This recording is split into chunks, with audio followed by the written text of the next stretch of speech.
Welcome back, Sunbird Nation. Quick update. I have number one piston and rod and rings in, and I'm trying to rotate it so you can see that it rotates easily. Ooh, look at that. There we go. Ooh, look at me. It's hard to do this one-handed at this angle, but I'll try to grab the crank throw, and there we go. See? It rotates fine. Everything works fine. But setting this thing up is a pain in the neck. It's got file fit rings. You have to fit them in the cylinder bore and gap them to the gap the manufacturer recommends. In this case, they told me on the phone I should go 18-19 top ring, 20-21 second ring, which is what I did. It's tedious. You have to use your ring filer right here and stick them in here, and little grind, little grind, little grind, and you take it off. Then you take a little baby file like that, and you make sure the edges are clean and square and there's no burrs. So it's very time consuming, but those are the rings I bought, so that's what I gotta stick with. So there it is. Number one cylinder is in. Everything's torqued up. Ring end gap is set. Now I gotta do it 3 more times, and life will be wonderful. I can try to spin it over. There's not really a whole lot to see. I mean, this guy out and give it a spin. That's it. I mean, it's in. It's, you can turn the counterweights and get it to come back up again, but what do you really want to see? ARP rod bolts, ARP main bolts. Bearing clearances are, I think it was just under 3, like 2.7 on the mains, and the rods are about 2 thou. Everything's where it should be. It's as good as it's going to get. I'm not going to rebore the engine just to cut it down a teeny tiny bit. It'll be fine. So there you go. We're getting there. 3 more of those, and the bottom end will be back together again. Yay! Hey, one quick thing I wanted to note: when you're putting your rod bearings in, the upper rod bearing has a hole in it, which indexes to the hole in the bearing journal, and also comes out on the side. That appears to be for cylinder wall oiling, in my estimation. If you notice, the lower bearing doesn't have that. The one that goes in the cap will not have that. Only the upper one has the hole. So, one thing to keep an eye on when you're building these things. That's all. See ya. Before I put the 4th piston in my engine, see the 3 and the 4 are in, I thought I would go over a couple of quick things. For the last time, this is the Sunbird Turbo piston. To the best of my knowledge, it's forged by Molly. I had an email exchange with them years ago, and they told me that they made these for Pontiac back in the day, so they claim they're forged. Has a deep dish, keep the compression down to 8-to-1 rather than 9 or 9.5-to-1 like a naturally aspirated Sunbird.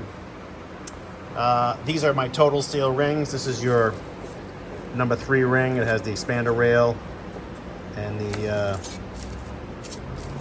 whatever you call them, the 2 end rails. This is your second ring. In the second ring, they tell you the instructions if it has a dot or a mark on top, that is the top. And this one, if you look, has a dot. If I can get it for you really well, it's really faint, but it's right there on the right. You also have to look at the ring and see if it's square or if it has a recess or a groove or anything. This one does have a groove on the outside edge. I don't know if you can see it or not. But regardless, they tell you if there's a dot, the dot goes up. If there is no dot, then you look for a groove or a recess. This is number 1 top ring, top ring rather. It has no dot, but if you look at it in profile, you'll see that it actually has a, what do you call it, slight margin on the inside top. It's not square. I can't tell if my camera is picking it up, but it's right. That's why I can't see it, because on this side, duh. Yeah, if you look right there, where the hell is it? There it is. If you look, you see it's actually got a shoulder or a half moon step right there on the inside top. It's not square, so that goes up.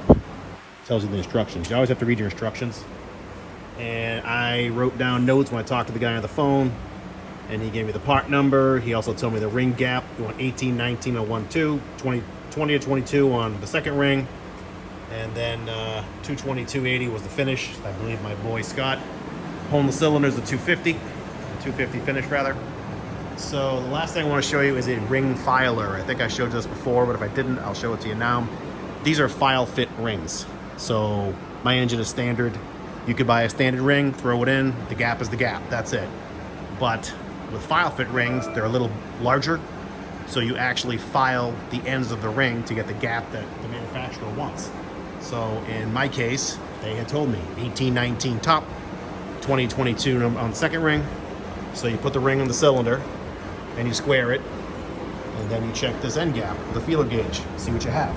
If it's too tight, you open it up. If it's too big, you either buy another ring or you live with it. So if it's too tight, you take it to your ring filer, and again, I'm trying to do this one-handed. Take it to your ring filer, you load it in the filer, you squeeze it together, and then you turn the handle. And the handle just turns a little wheel. It's got a cutting blade on it with abrasive on the edge. And I mean, you can do one at a time. I usually try to do them both at once so they're square. You know, that the gap is square between them. And that's all you do. You file it down and get it where they want it. And again, it's, I used to work with a guy, and his favorite saying was, tight is tight, too tight is broke. Well, in this case, too tight is too tight. Too loose, you're stuck. You have to buy a new ring or you live with it. I mean, again, they're looking for a 20 to 22 for a ring end gap. If it's 23 or 24, I'm sure it's not the end of the world.